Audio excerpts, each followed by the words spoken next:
tomorrow exam,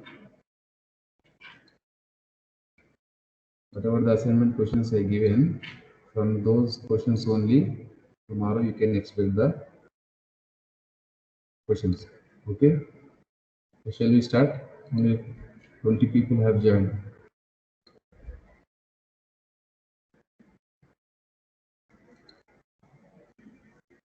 Is it appearing my screen? Yes, sir. Okay. So yesterday what we discussed? Yesterday we discussed about the shaft is subjected to pure torsion, shaft is subjected to pure bending moment. So these are all things are based on strength wise. So this is the one. Design of shaft. Design of shaft. So this design is going to design based on the two criteria. One is the strength one is the rigidity and stiffness. Already I said yesterday.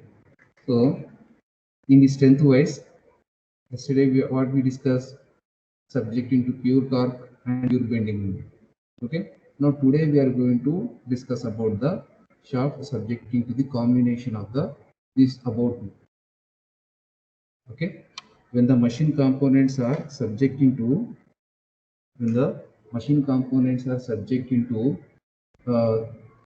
combination of these combination of forces or combination of movements. Okay, combination of movements. So such kind of whenever subjecting, we need to solve the problems also similar manner in combine. So in first unit, I think we have the one topic when the components are subjecting to a combination of stresses. Okay, that we discuss in the theories of failure.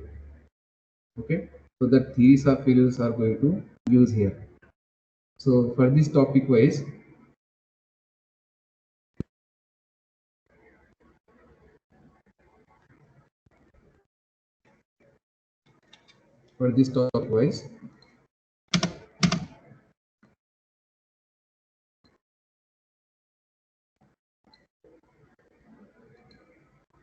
so for this topic wise, two theories of failures are going to adapting here. These two are you are already known. One is the maximum.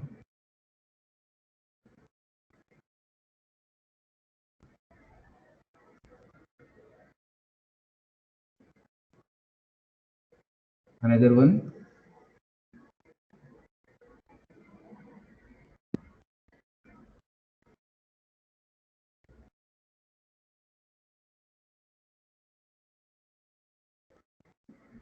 So for this topic, design of shaft, only these two theories we are going to use. Okay, because the shaft is here subjecting to combination of the movements. Simultaneously, the shaft is subjecting to two movements at a time. One is the bending, one is the sorry.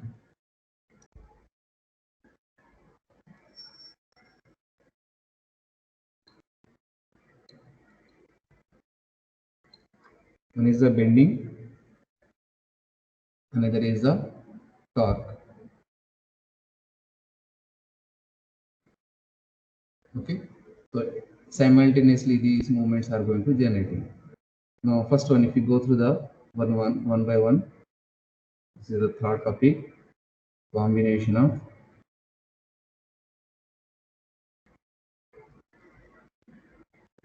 shear and bending. Okay, this is the third topic. So these two principles we are going to adapting here to solve the problem. Okay, first one, maximum principal stress theory. Maximum principal stress theory, that is also known as Rankins theory. Another name is Rankins theory. So according to this, what is the equation? Maximum stress equal stress 1 plus 2 by 2 plus 1 by 2 stress 1 minus stress 2 by 2. Sorry, not 2 here.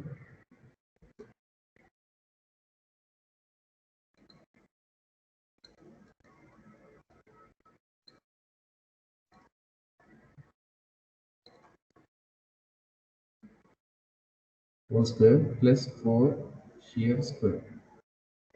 Okay, this is the basic equation. Now here only how many direct stresses are appearing in this diagram? Only one direct stress is appearing. Okay, only one direct stress is appearing, that is a bending one. So anyone we can cancel here. So the equation modifies as, instead of writing sigma 1, I am writing bending stress by 2 plus 1 by 2 square root of bending stress square plus 4 shear square.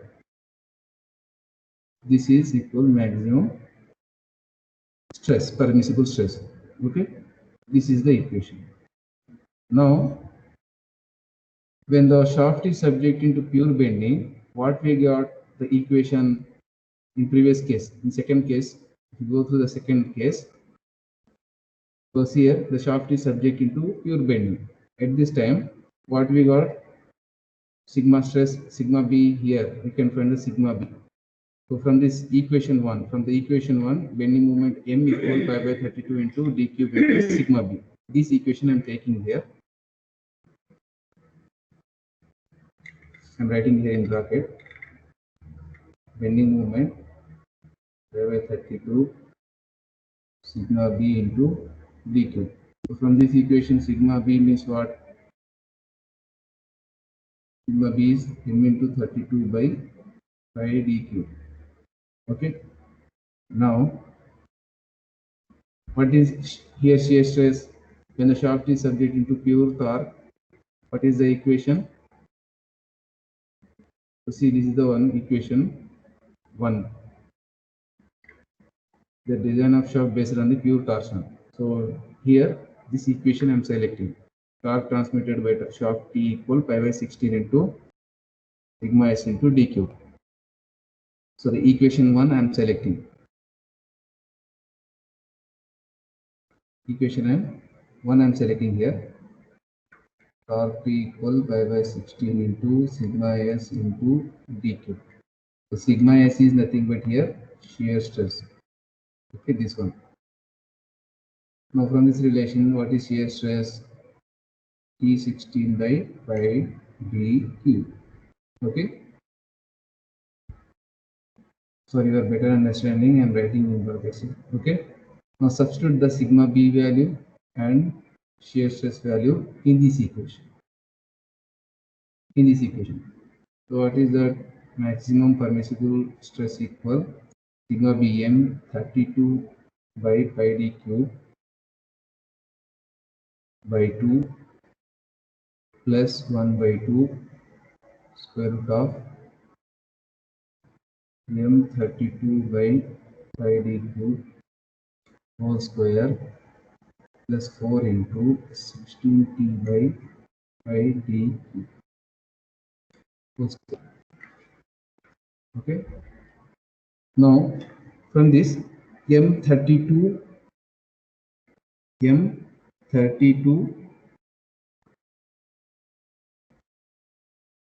by pi d cube, maximum permissible stress equal m32 by pi d cube, taking common outside. So if you take a common outside, this is as a 1 by 2, this is as a 1 by 2 1 by 2 plus 1 by 2 plus here 1 m32 by 2 coming outside. Here there is no m here.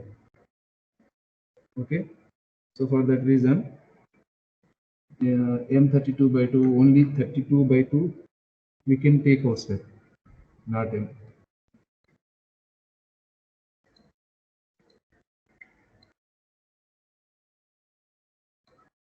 Okay.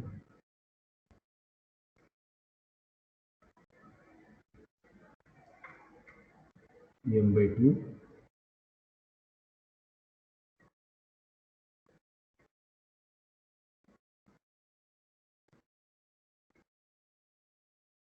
1 by 2 .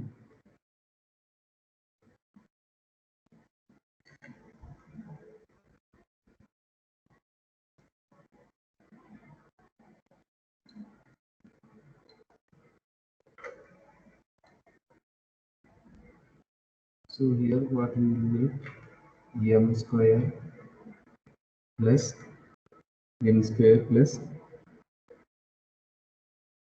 t square, n square plus t square. Now what we will get 32 by pi d cube, again 1 by 2 I'm taking outside, m plus square root m square plus t square.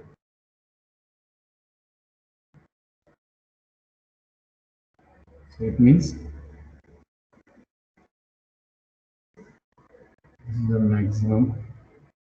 Okay, so this product I am sending is said pi by 32 into d cube equal 1 by 2 m plus square root of m square plus t square. So what we call this one, what we can call this one, this is the when shaft is subjecting to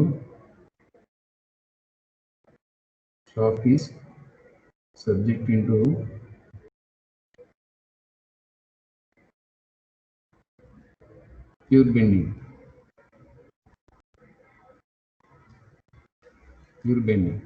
okay, pure bending, that is bending moment, that is equal to half m plus square root of t square. Now what we can call this one, this total equivalent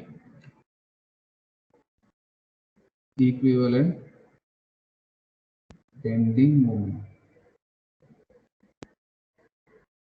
equivalent bending moment. This is denoted by m suffix e. It is denoted by m suffix e. So what we are getting here from this equation, equivalent bending moment is equal to the torque is the bending moment is generated by the shaft when it is subject into pure bending. Okay, equal m. M represents the bending moment when it is subjected to pure bending. Me represents the equivalent bending moment when it is subject into combination of stresses. Okay, remember that here in this whatever the derivation I'm writing, every line is important. Question may ask from this line, question may ask from this line, a question may ask from this line. Okay, so each line is very important here. Now second case is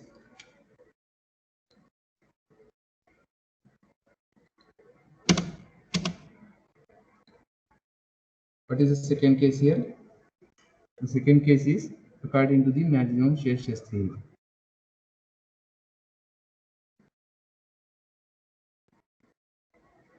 Shear stress theory. According to this theory, what is the equation? Maximum principal stress theory equal permissible stress equal 1 by 2 basic equation I'm writing sigma 1 minus sigma 2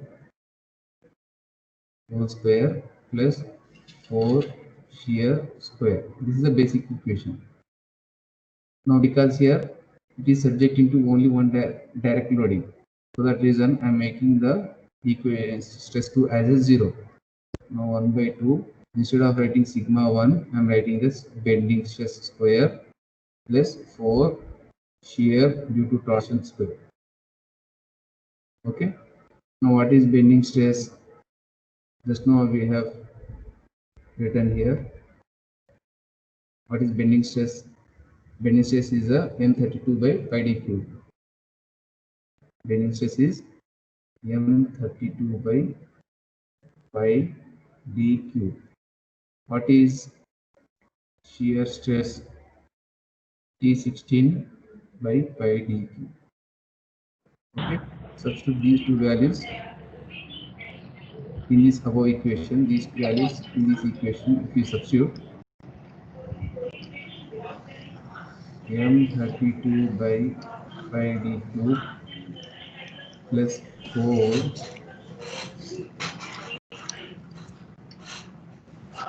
16 by 5d cube. Okay. Now in this equation, what we need to take common outside. 16. I'm taking common outside 16 by 5d cube. If you take it common outside 16, square root of m square plus e square. This is equal to maximum. Okay. Now this product, if I send this side,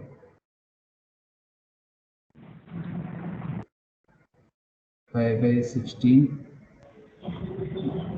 max into d cube equal square root of m square plus e square.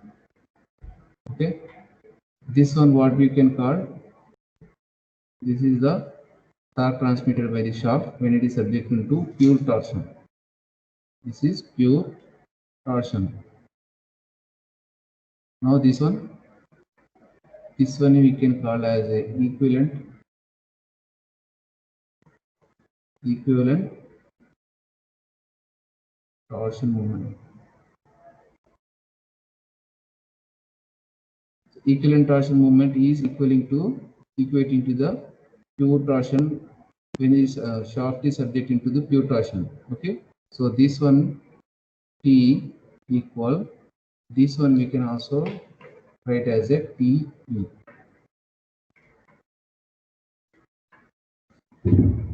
TE. Okay, so this is for the whatever we derived for the equations here for the solid shaft. If in case hollow shaft, if it is hollow shaft, what happened?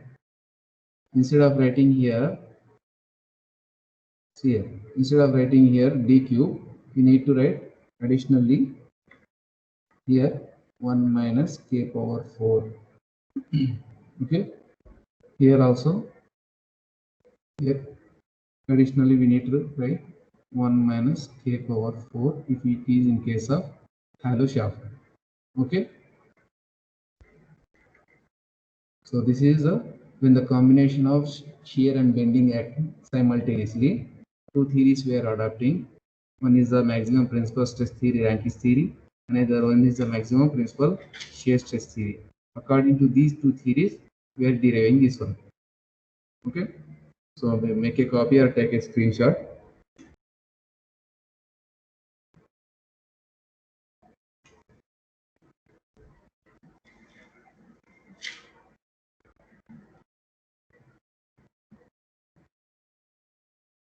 Make a copy or take a screenshot. Whatever you are on the screen appearing here, every line is very important. Every line is very important.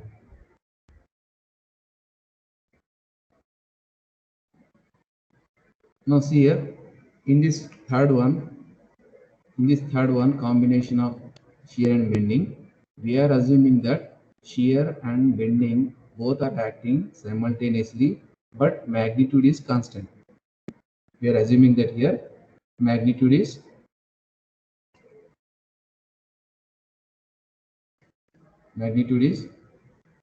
constant. We are like that, we are considered and we derive this one.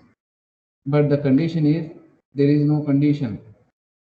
Sometimes the machine elements are going to subjected to variable, magnitudes are going to vary. Okay, so at that time what happened, this constant value is going to change. Constant value is going to change means the whatever the magnitudes we are applying, we are seeing here magnitudes, bending magnitude or torsion magnitudes, these magnitudes are going to fluctuate. Okay, so this when these magnitudes are fluctuating, so what happen if the what happen when it is subject to fluctuates? The equations we can observe here. According to first theory, what we got? According to first theory, maximum bending moment equal 1 by 2 m plus square root of m square plus t square. According to second theory, square root of m square plus p square. Okay. According to first theory, this one we got. According to second theory, this one we got. When the loads are having the constant in nature. When the loads are going to vary, means changing its magnitude, nothing but fluctuating loads. What happen? The factors, bending moment factor and torsion moment factor, both are we need to consider. The factors are Km, Kt. Km is nothing but Km is nothing but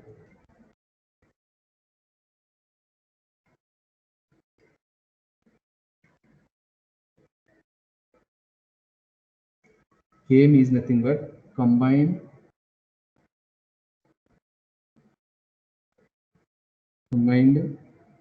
shock and fatigue, combined shock and fatigue factor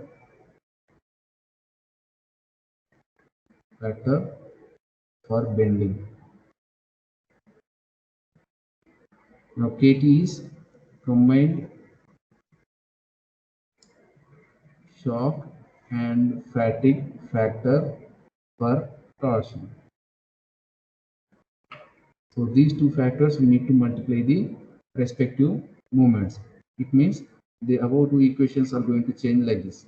The first equation is going to change like this here. Bending moment equal 1 by 2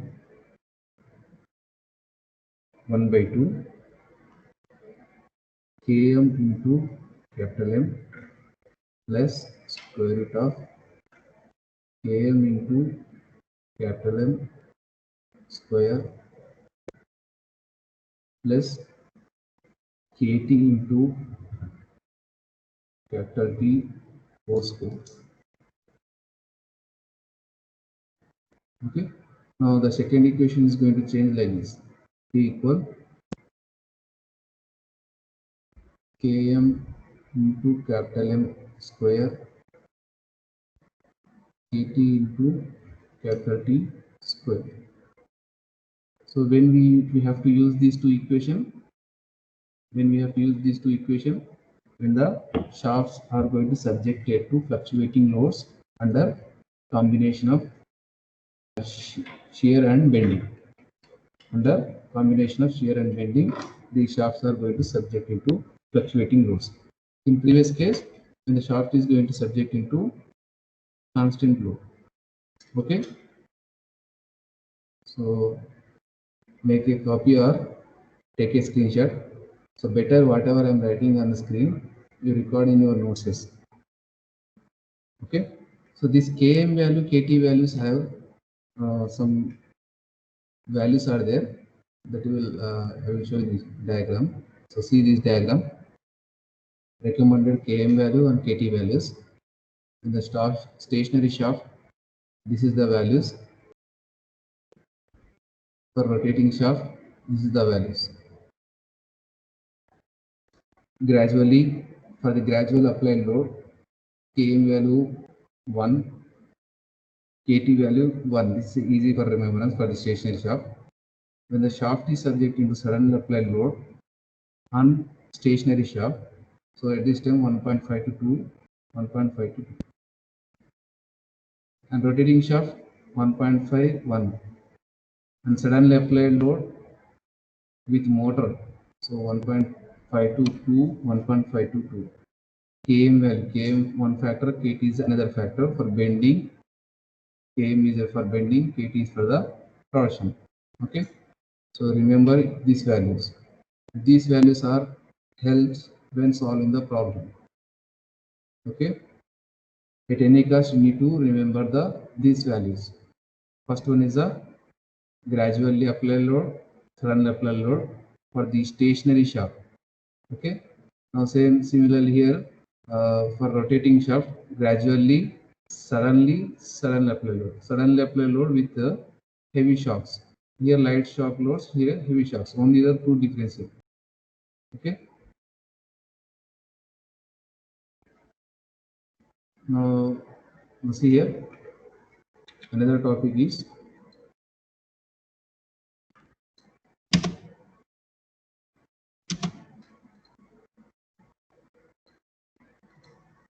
so just now what we discussed. The third topic is uh, the shaft is subject to torsion and as well as bending simultaneously at a time. The shaft is subject to these two. So because of that reason, we have solved according to that by taking the theories of failure, and we have solved that one. Now, when the shaft is subjected to additionally combination of these two, additionally axial load is applied. So additional axial load is nothing but, I'm writing the title here, just wait. Axial load additional to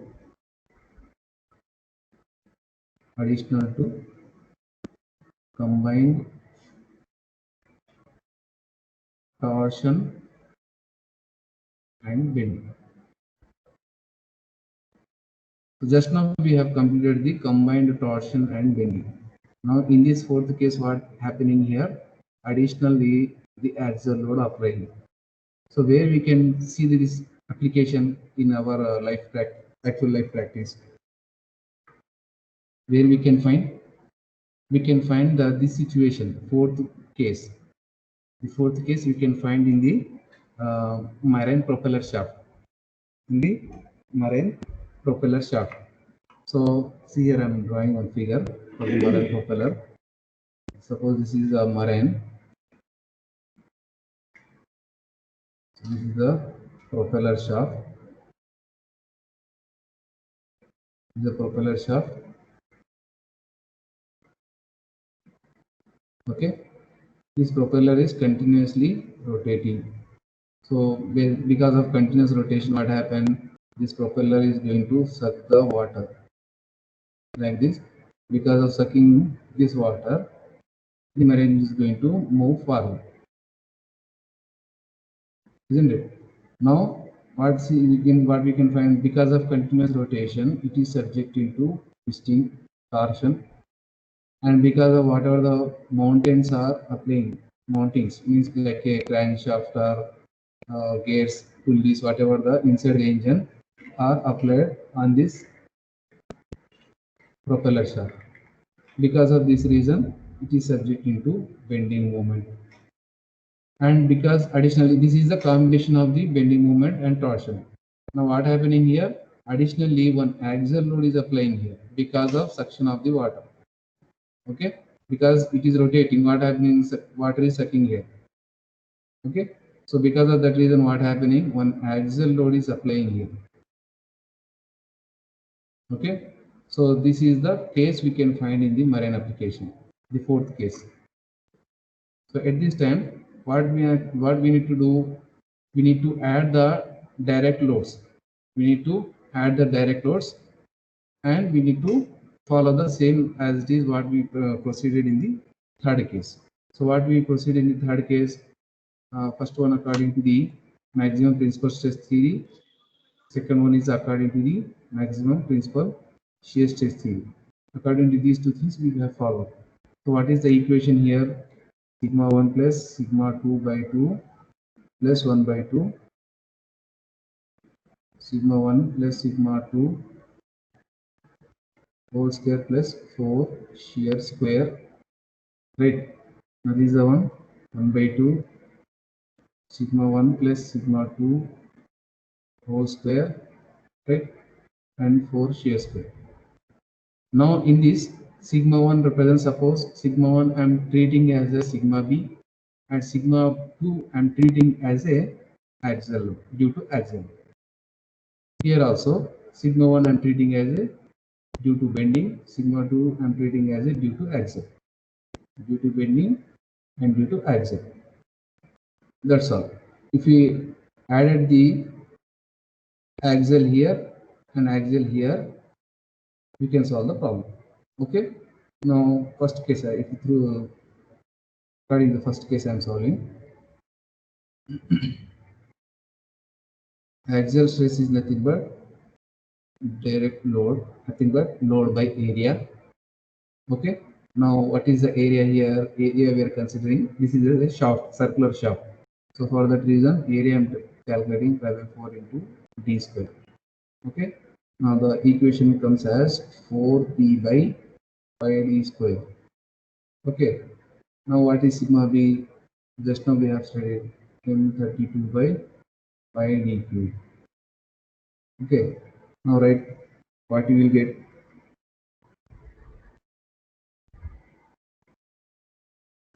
What you will get? M32 by pi d cube plus 4p by pi d square. Pi d square.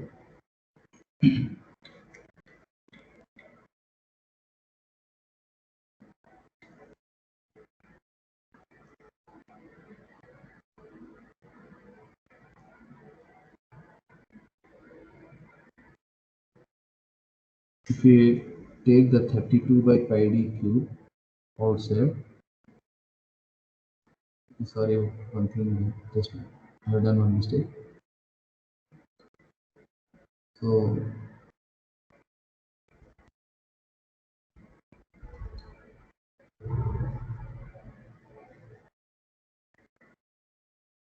don't consider the theories of failure here. Just calculate the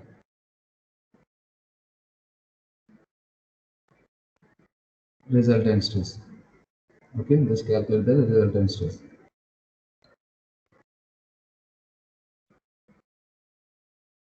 If we take the 32 by pi d cube outside, so what we will get? M plus F into A into D, P into D by 8. Okay. Now this is the one the resultant stress. So this is the stress due to direct loading. This is the stress due to bending loading. Resultant stress I'm writing pi by 32 by pi d cube into m plus pd into 8, pd by 8. Okay. Now the term this one called as a m1. The term called as a m1. So it means you can write resultant stress equal 32 by pi d cube into m1. Okay, this is the one equation. This is the one equation. Now, if in case it is a hollow shaft, in case it is a hollow shaft,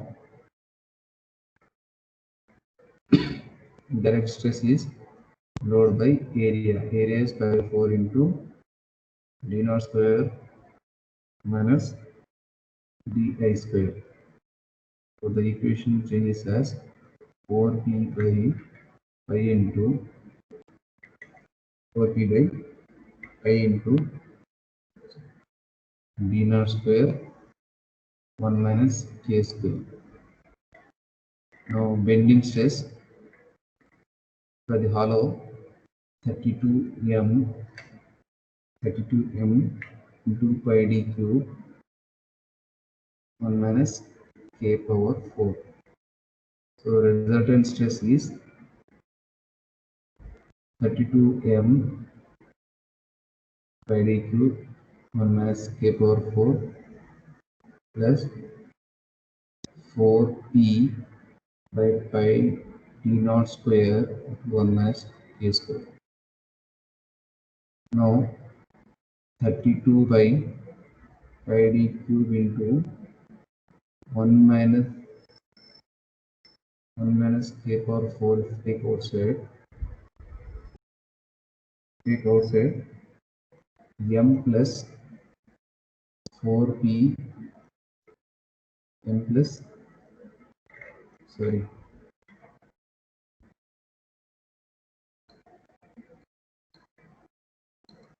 m plus f into d naught into 1 plus k square 1 plus k square by 8. Now this product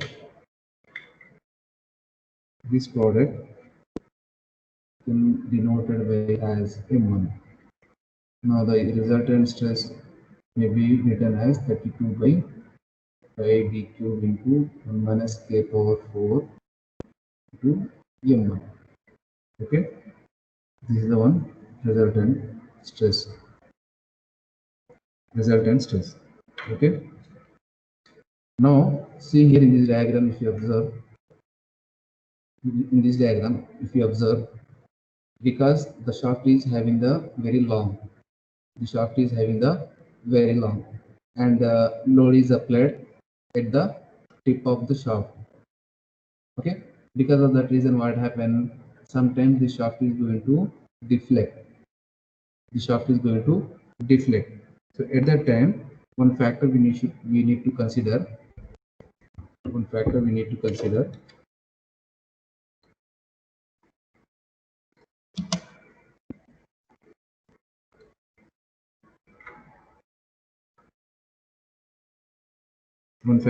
to consider that is alpha equal sorry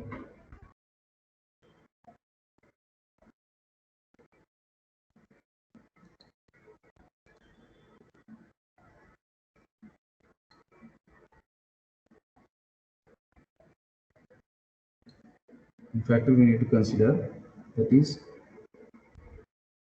sigma c equal alpha into 4f by pi d square. So this sigma c is nothing but compressive stress due to direct loading.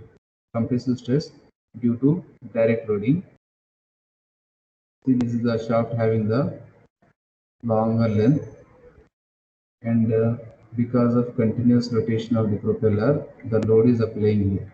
Okay, because of this reason, what happened? There may be some deflection in the shaft. Okay, so because of this reason, what happening? The shaft is subjected to the compressive load.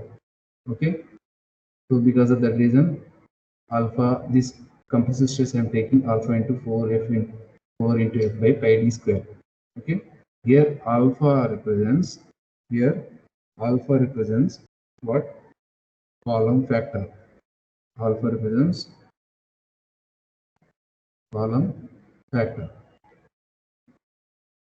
Okay, column factor.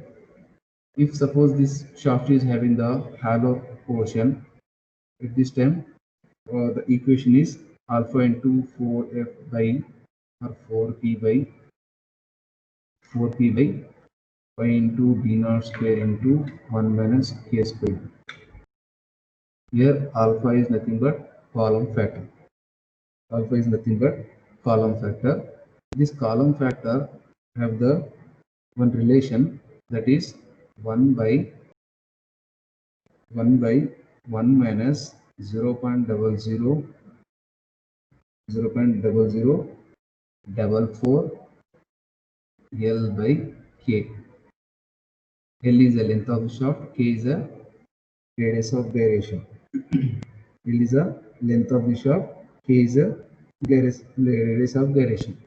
Now this equation we need to use when L by K ratio is less than the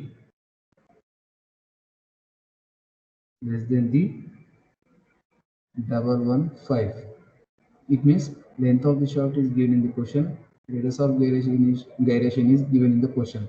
If you if you made a one ratio, if we got the value less than the 1.15, then we need to select this equation.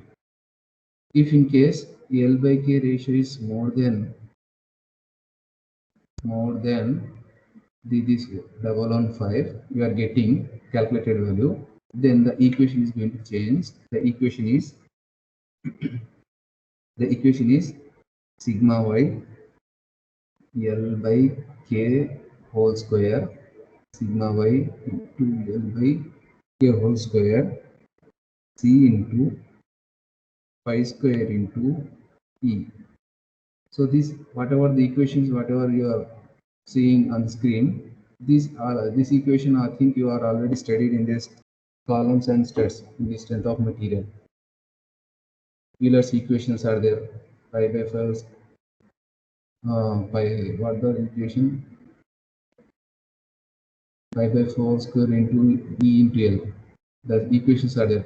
Column is fixed, both hinge. Column is both ends are hinging. Hinge support, both ends are having the fixed support. Column is one end is fixed, one end is hinged. I think you have already studied in the strength of material. From the topic, I am taking these equations. Okay. So L by K ratio is less than the 115. This equation we need to select. If more than 115, we need to select this one, where sigma y is the yield stress. Sigma y is the yield stress due to compression. Yield stress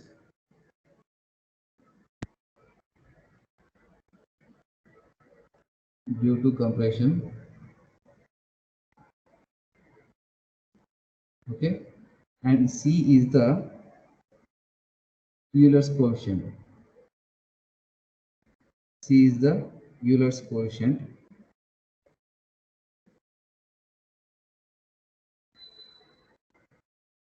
Euler's coefficient.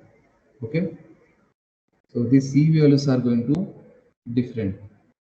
C value is 1 for the both ends are. C value we need to take 1 when both ends are hinged support.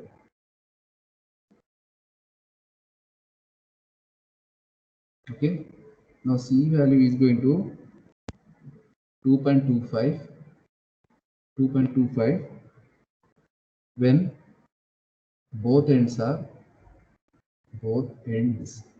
means this end and this end. Okay, both ends are fixed, and the C value is 1.6. The C value is 1.6 when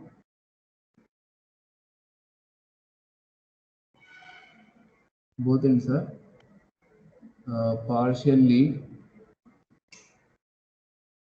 locating in bearings.